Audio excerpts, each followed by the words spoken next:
Another leap towards the future ang katatapos pa lang na Innovation 2025 Conference kung saan tinalakay ang pagpapalawak ng pag-adapt sa teknolohiya. Ang mga kaganapan niyan, panoorin natin dito.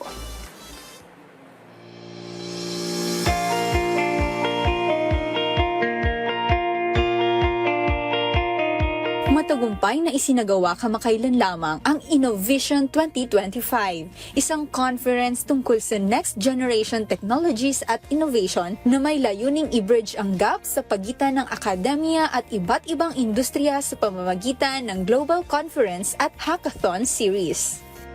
It's actually a reverse hackathon.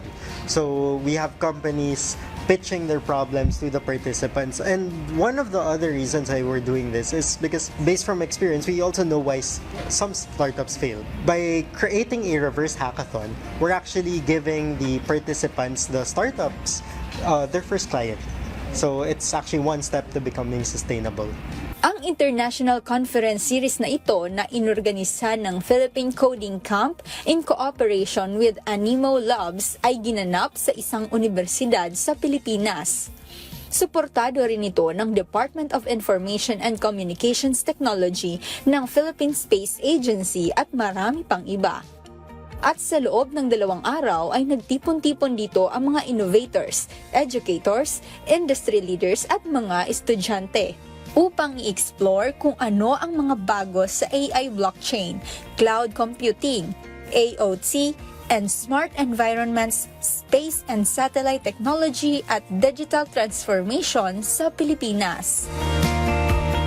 We're bringing together different experts and helping our efforts in upskilling the Philippines.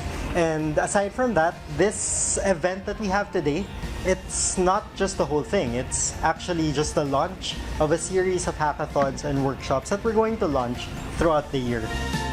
Tinatayang umabot sa 500 ang on-site at virtual participants ng nasabing event at ngayon pa lamang ay nakaplano na rin na dalhin ito sa Visayas at Mindanao at sa iba pang parte ng bansa. Innovision is more than an event. Isa itong movement for innovation with purpose, kung saan hangad nito na i-empower ang mga student innovators at magbukas ng mga oportunidad upang makamit ang hinahangad natin na nationwide digital transformation.